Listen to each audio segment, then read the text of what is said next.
for today's presentation, because it was in the context of like Latin American artists in Canada, I decided I'm going to be showing work that I have done in Canada in the last 11 years. I have been living in Montreal for 11 years.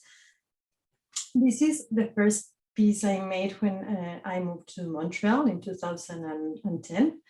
I moved here with my family. I came to do a PhD in art education at Concordia University. But it was like my probably second, if not that more, process of like immigration.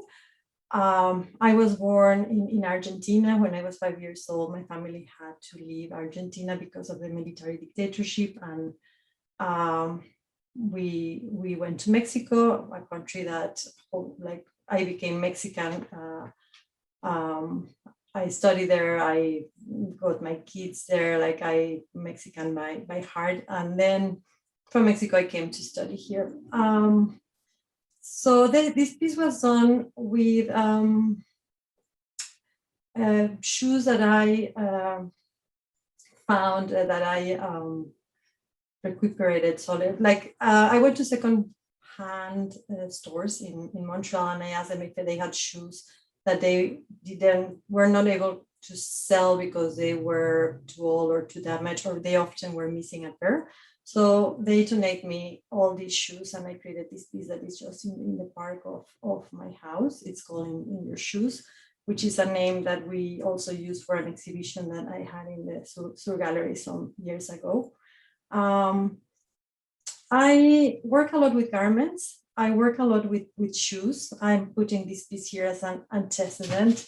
And I think it's also important related to the discussion that you were having, Cecilia and Claudia, about the women that were murdered and still are murdered and disappearing in Ciudad Juarez, in the northern border, and now in all the country. This is, I think, the first piece I made with shoes in 2003.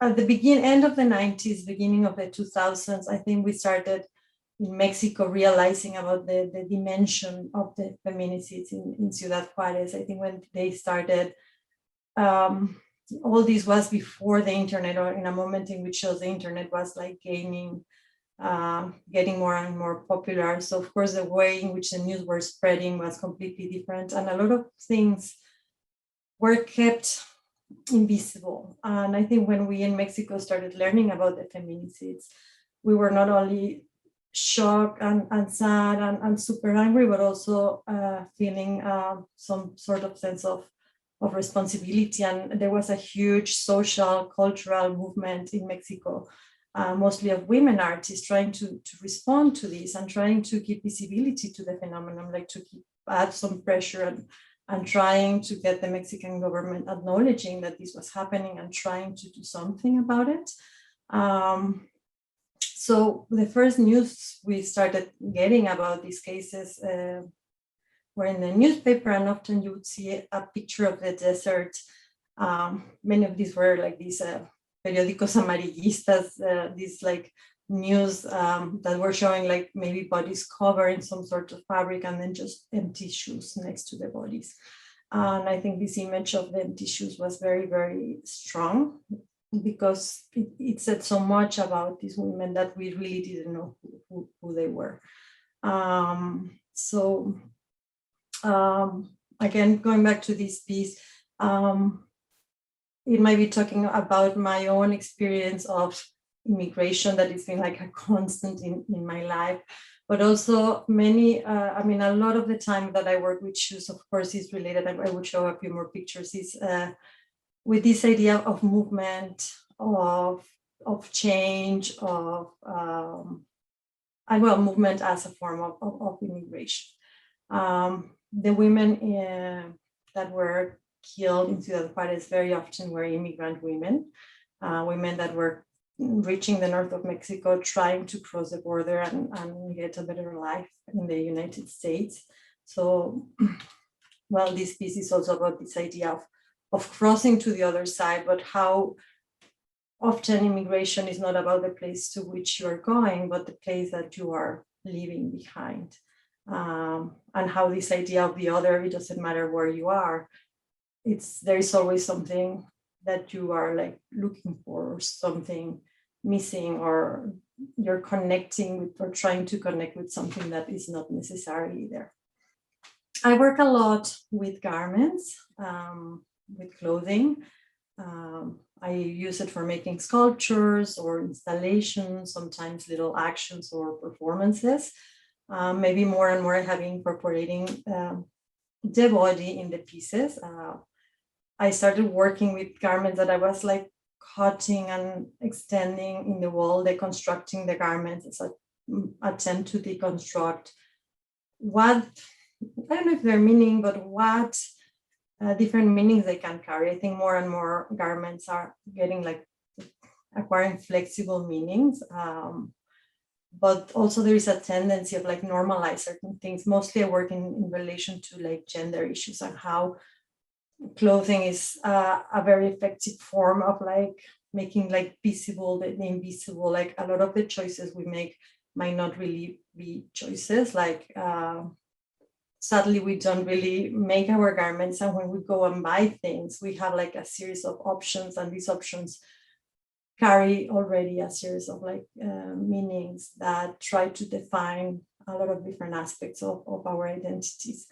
So I try to deconstruct garments very often, to talk about the invisible process behind, related to environmental issues, labor, like, well, again, going back to the piece of Munamas, I mean, a lot of the women in Ciudad Juarez were working in maquilas, places where they produce things, often clothing. So also how all the choices we make are connected to other things.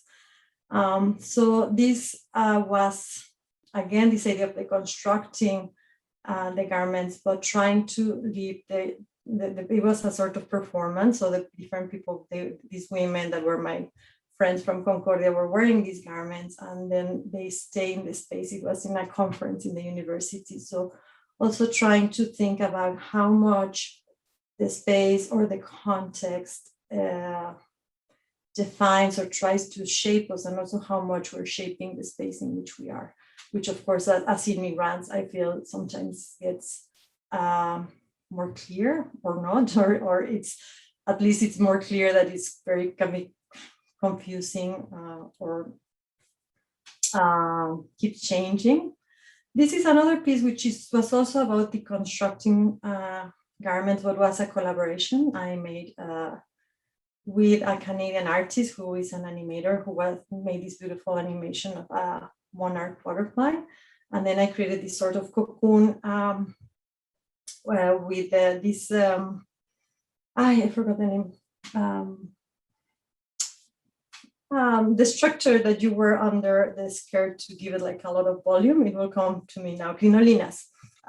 So crinolinas are usually something that you don't see per se, but they're like these very comfortable structures that women used to wear, but in Mexico, they are still using them for certain things like wedding dresses or quinceañera parties, to have like these more like a body that is shaped in a way that society might want the women body to look like. And then I was wearing an animal fur that I was deconstruct, and ended up putting in that little rack.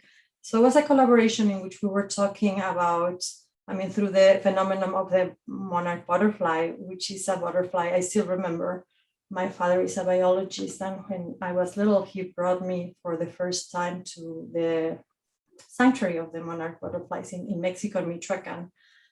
And it's probably one of the richest, most wonderful experiences of my life. And he was telling me how for many, many years, people in Mexico and people in Canada didn't really know where the butterflies were going. I mean, in Mexico, indigenous cultures, they thought that butterflies, monarch butterflies, were the souls of the dead that came at the beginning of November, in the Day of the Dead, to visit us.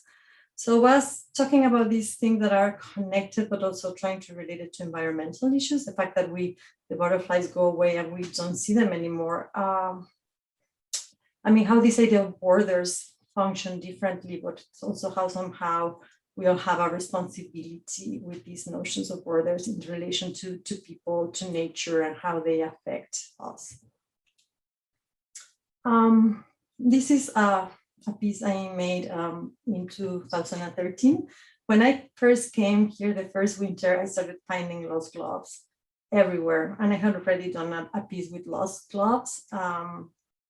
I don't know, there's something like with the shoes about like this Cinderella effect that I really like. I love this idea that there is another glove somewhere. So if I keep one, the pair will be in someone's houses. So I can these like invisible connections with people, with stories like through their garments.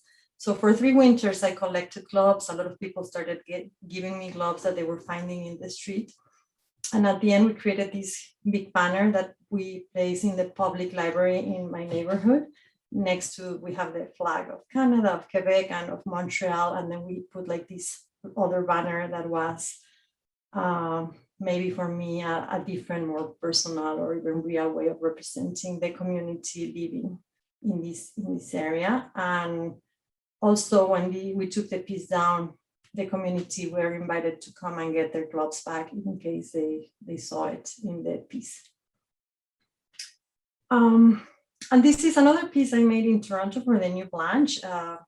It was curated by Dominique Fontaine. When Dominique was invited as one of the curators in the New Blanche, she was assigned Chinatown. So she invited a group of artists to present work in Chinatown. And I got this spot, which was a little alley.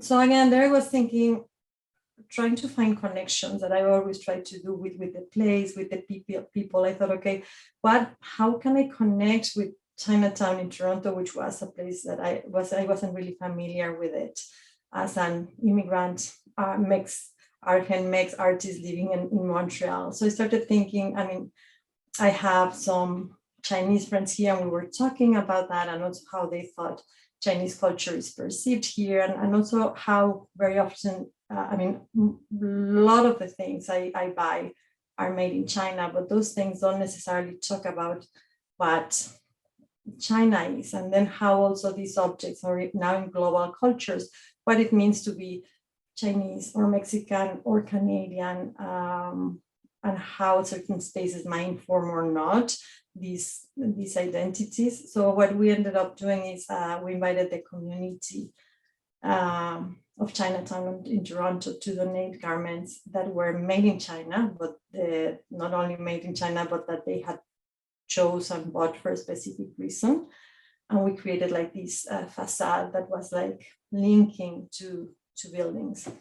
So creating like a kind of liminal space between other spaces and also cultures and people and stories.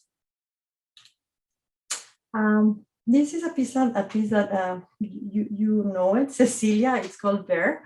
It's again going back to this idea of the constructing garments. That is something I have been doing for a while.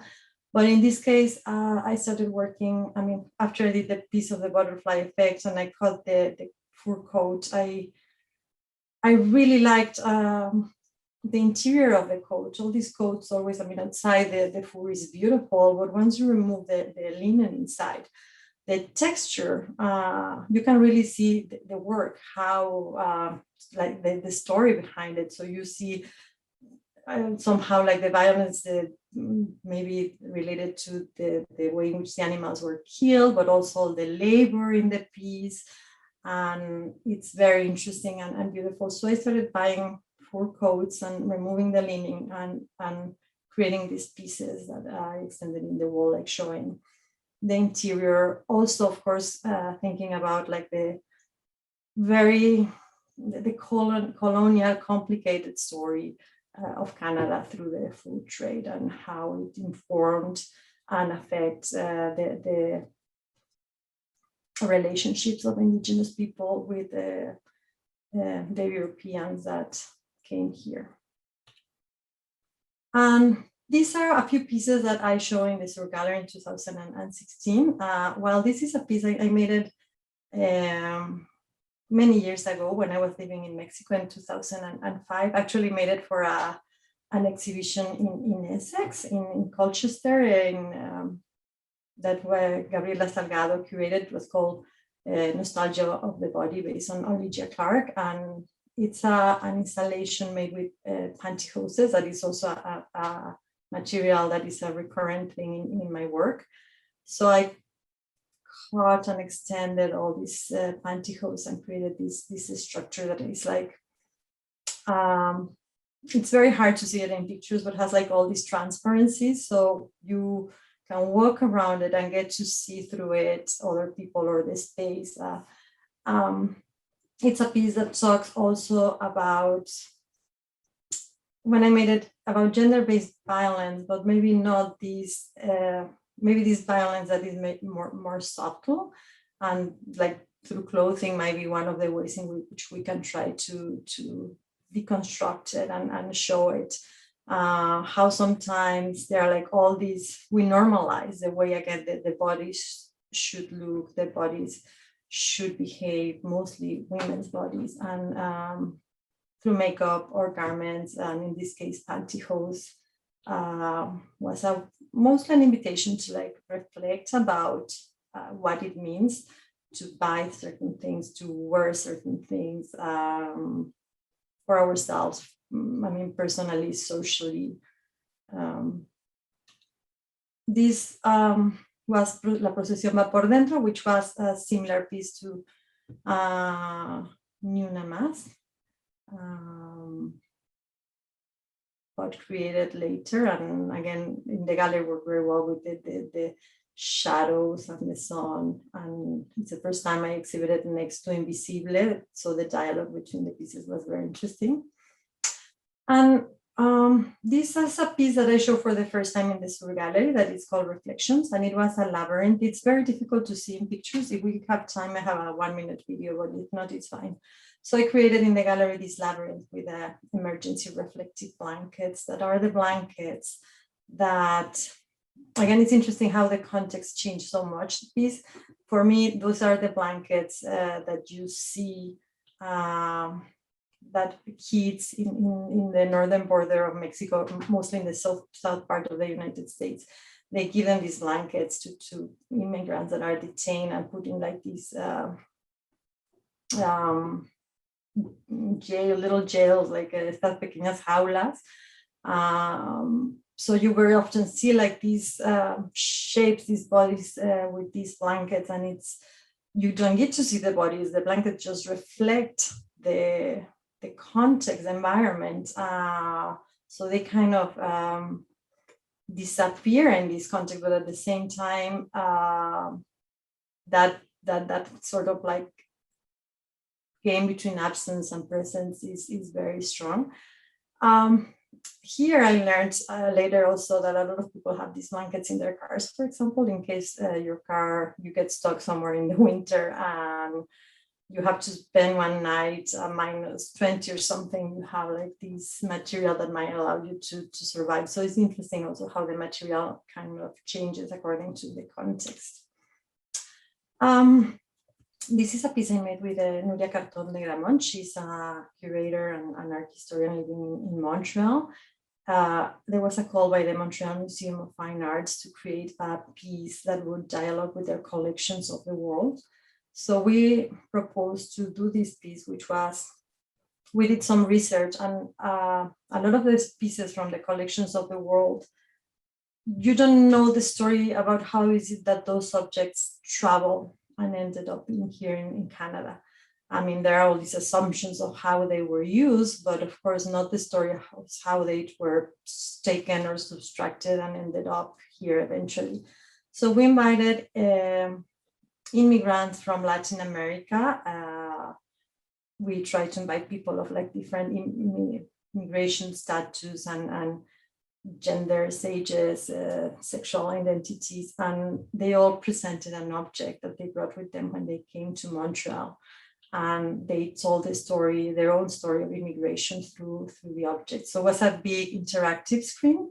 So when you press on one of the object gets big as if it was in a kind of real vitrine. And there is a video with the testimony of the person telling the story. Just I'm going to go very quickly talk about this past piece. I just showed it last month here, and just very quickly because it's again the shoes. When I was making the presentation, I just thought it was interesting. I have been working with neotropical migratory birds that spend here the summer, and when it's winter here, they go to warmer lands. They go to Mexico, Central America, or as far as Argentina. So their shoes, and this idea also deconstructing them, as I have been doing with the garments. So it was like putting together two different strategies I have been using in other pieces. And as well, I just wanted to show because I think in the first and last piece I have done in Canada until now involved shoes. So I just thought it was an interesting coincidence. Thank you. Thank you, Maria. For me, it's very interesting the way you use clothes. Quite a while ago, I presented a piece by a Brazilian artist called Amilcar Packer, who basically, whatever. I mean, there was a discussion because the piece wanted, the docents in the museum wanted to censor the piece because it was naked under the table. But basically, the fundamental issue was that everything that surrounds us, the architecture, our clothes, they're forms of geometry that disguise our body. So you talk a lot about the way that clothing determines the way we behave, the different codes, cultural codes of how we may understand each other. Even different cultures have different clothing, and especially for women. But it's this idea that clothes are really geometric forms that, of course, not pantyhoses, because pantyhoses are almost transparent and they let our body see through. But I was interested in this idea that you talked in relation to Made in China, but I think it's very much valid for all of your work, this idea of creating a liminal space. So I feel that a lot of your work does that. Even when you cut the clothes and it becomes a different shape, it integrates the body into the form in a non-functional way, sort of the deconstruction of the garment. So I would like you to talk a little bit about this liminal space. Am I wrong to understand that this sort of deconstruction of clothing to make it function in a different way that it normally will function? Even when you hang the gloves, you hang full clothes, they end up by being dysfunctional in some ways, or opposite, when you reactivate a lost shoe, or you have, the shoes to stand for disappeared bodies. So one way or another, clothes stands for the body, but in one way, it sort of desactivates its functionality. I've seen other pieces of yours where you talk about the quinceañera clothing. There's a lot of convention that you, but on the other hand, you activate it when that clothing would actually stand for the full body. So it sort of functions in very different ways, especially when it becomes completely abstract. So I would like you to talk about this. I don't know if liminal is the right idea for it, but is sort of, I don't know, maybe it's a way to understand the operation that you do with garments. Yes, no, I think it's a very interesting question. It could be, I don't know if clothing are somehow like liminal spaces anyway. And maybe in a moment that when I work with them, it's funny because at the beginning, for example, as I said, I just put like the garments there, more like sculptures or installations. And more I started feeling that some pieces needed like maybe to be more performatic, or they really needed to have real bodies interacting with them, which took me a while because I don't know, I got like stage panic or something. Like I really avoided for a while, like putting myself there with the work. And when I started doing it, was very interesting because it acquired like a whole new meaning, but also it was a sort of shield, for example, that was still protecting me, like not because I was wearing it, but because I was using it like still as art. We still felt like this thing that was between the others or the public and my own body, and allowed me like to feel less exposed or visible, while still trying to keep visibility to certain things that I wanted to talk about. Another interesting thing is what I really like of working with garments is I think, I mean, we all get dressed and we all use it, like somehow are really aware of like the meanings they might have. I know that is changing more and more. Like many years ago, or even when I started working with clothing, I would say, well, this tendency of dressing girls in pink and boys in blue, it's still happening, but I think less and less. And you see often like, I think a lot of mostly young people are really trying to challenge all those categories, and it's very interesting. And also how the work in itself it's changing because of that. But at the same time, I do think that through clothing we normalize a lot of things, or we just kind of show it. So I forgot why I ended up saying this, sorry. But yes, when I started working with garments, and like everyone might have a personal connection with the clothing through personal stories, also because our cultural baggage and again, age, gender. I don't know, I don't think a male artist, for example, working with Pantyhose might see it or feel it in the same way as probably a person that self-identifies as a woman and has wear them, even if they, I mean, you might like them, you may not. I honestly don't enjoy wearing pantyhose at all. I mean, they look nice, but they're really uncomfortable.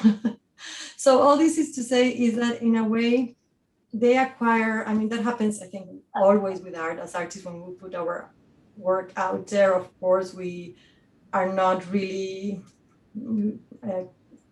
in control anymore of the way in which it is received. But with garments, like I feel it's even like stronger, like how people, like sometimes the connections with people are so strong that they immediately get like a life of their own. And if I happen to be next to the pieces, for example, all the stories, for example, people might share with you related to like personal experience, like related to certain pieces of clothing, or so again, I mean, yes, with this idea of non-functional, I think their function changes, which of course is the idea. I mean, it's like to remove the function of like covering or protecting or defining the body or our identities, but at the same time, maybe it's just defining our identities in other ways. Sometimes maybe it's things that we don't see while someone is wearing the garment. In the moment you deconstruct it, you extend it, you show little details, like with the fur coats, in which people can see the scars and the sewing, or in the pantyhose, very often, for example, you see these little shape in the crotch, like it's different, the texture, so immediately you start thinking again, like who wears them and why. So I don't know if that answers the question, but. Yes, I mean, yes and no, but it doesn't really matter. I don't think there is actually one single answer for your work, which is so complex. So I was thinking of the ideology of clothing, which is something you touch, because, of course, I mean, most of your work is gendered, is to do with female clothing. And I mean, recently I've been thinking a lot about, beyond the gender binary. I follow an artist and a writer on social media called Alok Menon, who is also a fashion designer, and they, very adamant to create this sort of fashion. And this is not a new idea. It began a long time ago, this sort of creating this. So, I mean, I'm interested in this idea of the ideology, behind. I mean, especially when it relates to notions of violence, because I mean, your work is so elegant in many ways, no? How you transform, you know, even those installations where you have, you know, the pantyhose hanging with the shoes inside, they're so, you know, there's an opacity about them, which is not about this sort of overt expression. But I was thinking, because you have, you know, you define yourself as an educator, you're also a mother, you know, all these things count. And of course you come, you know, you came from Argentina during the time of the dictatorship, you go to Mexico, which is a super violent country, and you find yourself in Canada. You know, for me, these multiple experiences, you know, to think of this, you know, but of course, then you're in Canada and you're thinking of issues of migration. So there is a violence related to issues of migration. And I'm thinking of your formation as an educator. So how does that inform also the way you create this sort of community experiences and these interactive experiences, having people participate in your performances? Because, you know, I used to always fight in museums, and when they talk about, you know, the education department, it's used to say, you know, you cannot reduce art to education.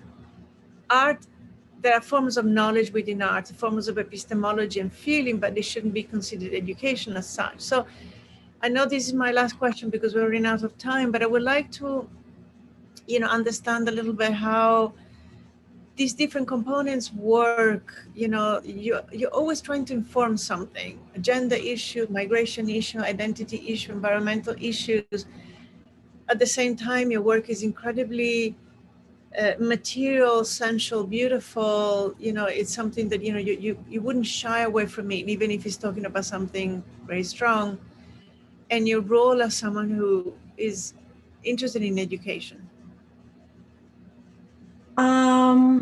Yeah, I mean, there were different points in the question. I hope I can address them all. If I'm missing something, let me know. I think, well, when we talk, even talking about education is like talking about art, is such like a wide term and can be approached like from so many different perspectives. So, I mean, of course, academic education might be very different from if you talk about museum education, but also public pedagogy or informal education, which is probably the aspect that I'm more interested, or I was more interested as an artist. All these things that we learn without maybe even knowing that we learned them. And, you know, again, why you assume that people that dress in certain ways conform certain identities. Because we learned it since we were little. And I think one of the things I'm trying to do is invite people to kind of stop and see that. And I mean, sometimes my work is critical, but I think I also often is more an invitation to stop and think and have like a dialogue, and also for me to understand how they perceive certain things. And maybe that's why more and more I have been interested in like these collaborative or participatory processes. Because in a way, I mean, when people are working with you in something, you're sharing your concerns, but also you're sharing your points of view, and you're giving visibility to certain things. I think there is a lot of learning experiences in that process, but also can be, I mean, participatory projects can be educative, but they can also be seen as activists. I mean, you can also make things visible, you can create awareness. I mean, talking about gender-based violence, I think some of the most powerful pieces I have seen in Mexico in the last month, having like activists, young groups of like young activists, women or people doing things that happen almost like naturally, you know, in public spaces. So again, maybe this idea, is it art, is it education, is it activism? Sometimes it's clear, maybe not always. I mean, I think in my case, and mostly the work I show here, it's more than anything is art. But more and more as an educator, I am trying to bring, like, the workshops are mostly participatory projects in which we create something together, and then there is like a discussion in the end. And clothing is always a very easy, dynamic form of connecting with people. I think, I mean, when you're working in participatory projects, can be a bit intimidating at the beginning. So if you have garments, as I said, it's something that we can all feel like protected with, but also we can connect with people through textile, through garments. So I feel it works very well.